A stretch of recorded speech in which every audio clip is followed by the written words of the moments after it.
얼마 전 끝난 인천 아시안게임 수영 국가대표 선수 선발 과정에서 거액의 금품이 오간 혐의가 포착돼서 경찰이 수사에 착수했습니다. 오늘 아침에 들어온 소식인데요. 대한수영연맹 이사가 싱크로나이즈드 국가대표 선수 선발 과정에서 선수 부모들로부터 1인당 수천만 원씩을 받았다. 이런 혐의를 잡고 있습니다. 수사 결과 끝까지 지켜봐야겠지만 이미 업계 그 종목에서는 소문이 파다하다고 하고요. 상당히 구체적인 증거들을 잡은 것으로 알려져 있습니다. 은행 계좌, 통신 내역까지 확보가 됐다고 하죠. 어떻게 된 일일까요? 전문가와 함께 알아보겠습니다. 동아대학교 정희준 교수 연결을 해보죠. 정 교수님 안녕하세요. 예, 안녕하세요. 다른 것도 아니고 국가대표 선발전입니다. 예. 부정이 있을 수가 있습니까? 있죠. 비리가 작은 대회, 큰 대회를 가리지는 않고요. 예. 그리고 큰 대회일수록 또 그런 사람들의 또 그런 이해관계가 많이, 엮이게 되기 마련이죠. 그래서 보통 보면은 스포츠계에 보면 문제가 심판 판정 비리가 이제까지 많이 있어 왔거든요. 맞아요. 예, 예. 근데 심판 판정 비리도 문제지만 심지어는 선수들이 스스로 또 승부 조작에 참여하는 경우도 있고 해서 좀 전방위적인 문제라고 봐야겠는데 이번 문제는 심판 혼자가 한 것 같지는 않고요. 일단 협회 이사가 주도를 했다고 하는데 지금 이제 이사 혐의만 잡은 거거든요. 이사 혐의만. 그러니까 이사 혼자 하진 않았을 거고요. 예. 학부모한테 돈 받은 건 이사일 테지만은 예? 이제 심판들한테 또 전달 지시를 해야 될 거 아닙니까? 그러면 심판들도 분명히 연루가 돼 있을 거고 아마 협회의 실세라고 할 수 있는 어떤 또 다른 이사나 부회장이나 이런 임원들이 또 연루가 돼 있겠죠. 제가 그 부분이 궁금했어요. 이 아시안게임의 대표 선수 선발 정도면은 상당히 많은 사람들이 주목하는 경기일 텐데, 큰 경기일 텐데, 이게 어떻게 가능한가?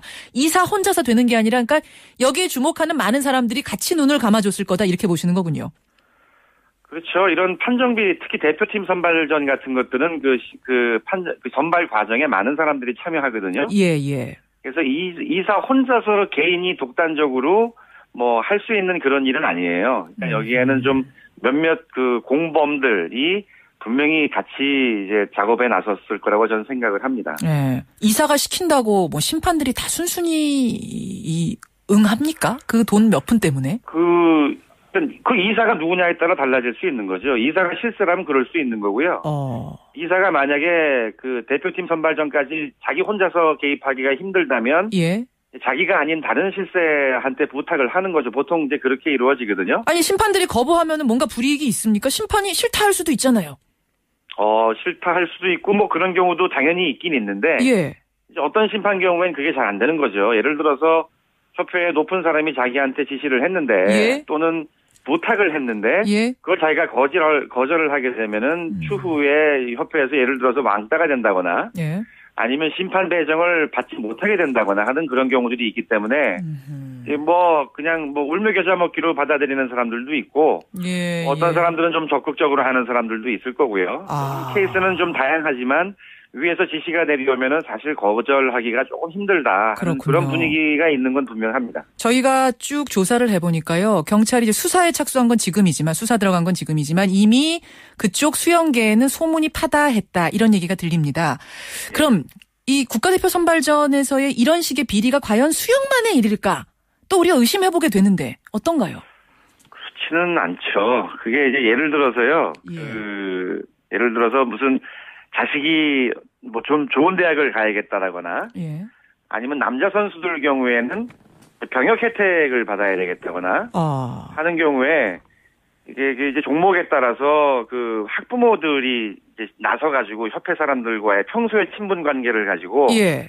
이런 거에 나가는 경우가 많기 때문에 이제까지 여러 가지 문제가 있었어요. 예를 들어서 유도 같은 종목은 예.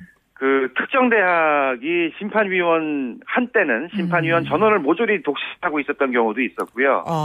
그리고 얼마 전에 문제가 됐던 이제 태권도 쪽의 판정 비리가 좀 심각해서 선수의 아버지가 자살을 하기도 하지 않았습니까? 맞아요. 예.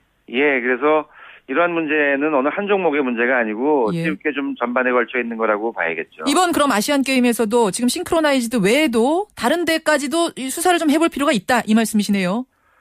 그렇죠. 당연합니까? 이번 아시안게임 선발전뿐만은 아닐 겁니다. 그런데 문제는 이거를 잡아내는 게 사실은 쉽지가 않죠. 쉽지가 않아요.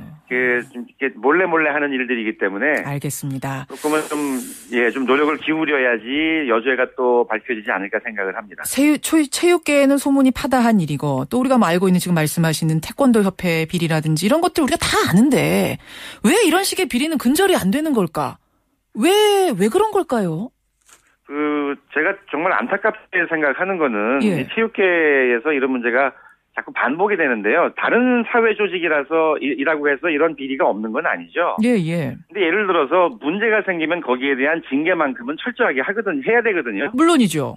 근데 예를 들면 이런 거예요. 자기 여자 고등학교 학생들을 성추행한 감독이 쫓겨났다가 다시 다른 여자 고등학교 가서 감독을 하고 있다는 게 말이 안 되지 않습니까? 근데 이제 체육계에서는 이러한 잘못을 저질렀을 때 그 징계가 사실상의 휴가인 경우가 많아요. 그게 무슨 말씀이세요? 징계가 휴가라니요? 그러니까 이 사람이 잘못을 했으면 당연히 퇴출을 시켜야 되는데. 뭐 몇 달만 쉬어. 그래서 잠깐 나갔다가 다른 감독, 다른 협회 임원으로 다시 복직을 하게 되는 거죠. 그렇게 그러니까 사실은 일벌백계라는 게 전혀 작동하지를 않고 죄를 한번 저질러도 재수없게 걸렸다. 한번 좀 쉬었다가 들어오지. 이런 식의 생각을 하니까 문제가 계속 반복이 될 수밖에 없는 거죠. 그래서 체육계는요. 다른 분야는 3번 잘못하면 아웃, 3 스트라이크 아웃 이런 게 있는데요. 체육계는 1 스트라이크 아웃 시켜야 됩니다. 1 스트라이크 아웃 필요하다. 싱크로나이즈드 국가대표 선수 선발 과정에서의 비리 혐의. 이게 좀 충격적입니다. 아시안게임의 대표 선수를 선발하는 데까지도 이런 부정이 있었다니. 이것도 우리가 관심 가지고 끝까지 수사 결과 지켜보겠습니다. 교수님 고맙습니다. 예, 감사합니다.